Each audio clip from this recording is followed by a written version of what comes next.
Thank you very much, Madam Deputy Speaker, and thank you very much to the member for Ayr, Carrick and Cumnock for your speech, particularly in talking about women in politics and smashing the glass ceiling.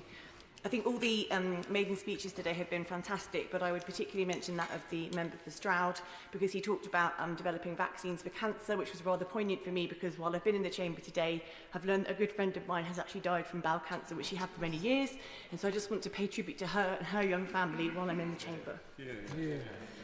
The Great British Energy Bill is particularly important to the residents of Frome and East Somerset, many of whom, especially in more rural areas, live in fuel poverty. Frome and East Somerset is a wholly new constituency created by the last boundary review, which means I have the very great privilege of being its first ever MP.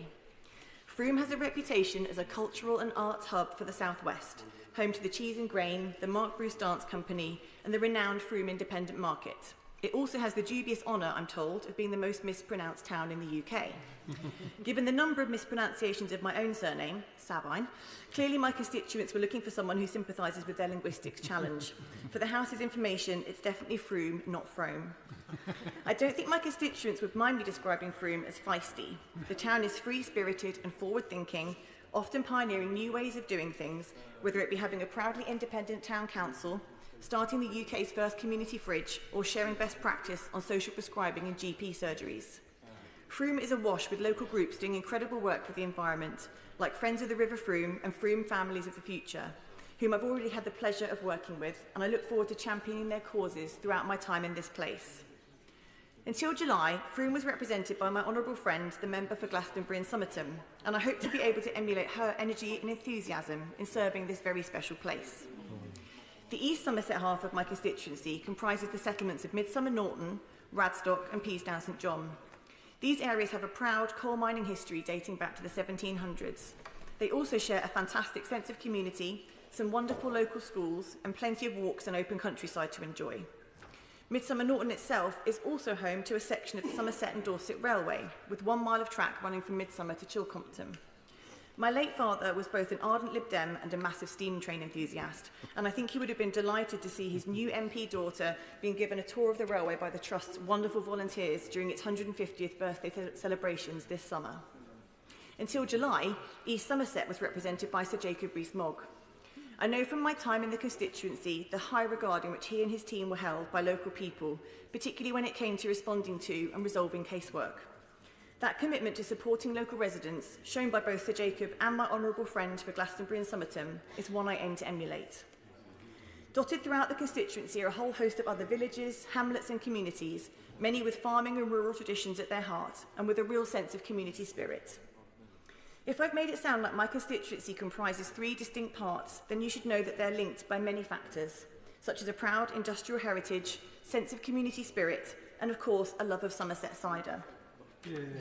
But there are constituency-wide issues I will work hard to resolve, such as a lack of access to dentists, serious challenges around safety on our A-roads, and a need for better bus services to help link up all the different settlements. I moved to Somerset over 20 years ago and intend to spend my time in this place working hard on the issues I know matter to the people in Frome and East Somerset. Finally, a word on my journey to Parliament. I'm technically not the first member of my family to be found on the parliamentary estate. My great-great-aunt, Helen Fraser, was a Scottish suffragist, and her picture is part of the display on the wall in the admissions office. In 1922, she was the first woman to stand for Parliament in Scotland, and of course she stood for the Liberal Party, but sadly she didn't make it to the chamber herself. I, however, attended a state comprehensive school in Hampshire, where I grew up with my mum and brother. I won a county music scholarship that enabled me to join my amazing local youth orchestra and have a whole range of experiences I wouldn't otherwise have been able to take part in. I managed to secure a place at Oxford University, and I can well remember feeling like a fish out of water when I arrived there, absolutely bemused by its architecture and traditions, and often wondering if Oxford was really a place for someone like me.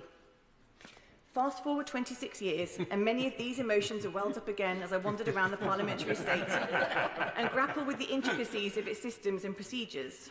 As a single mum now myself, I am acutely aware that many of the ways in which this place works were not designed with parenting in mind, and they don't always feel accessible to many of us. Although I should mention that I am grateful for all the support, as I'm sure all new members are, from the extraordinarily kind and helpful House staff. Part of the reason I stood for Parliament was to give my wonderful children some faith in our political system, and to show them that anyone can be an MP. I am absolutely determined that in my time here, I will always have one eye on ensuring that the young people of Frome and East Somerset are not made to feel that anywhere is out of their reach. I want young people from all backgrounds in my constituency to know that the great institutions of this country, be they our universities, our scientific bodies, our civil service, our orchestras, and indeed this place, are institutions where they are not only able to participate, but they are actively welcomed. Yeah.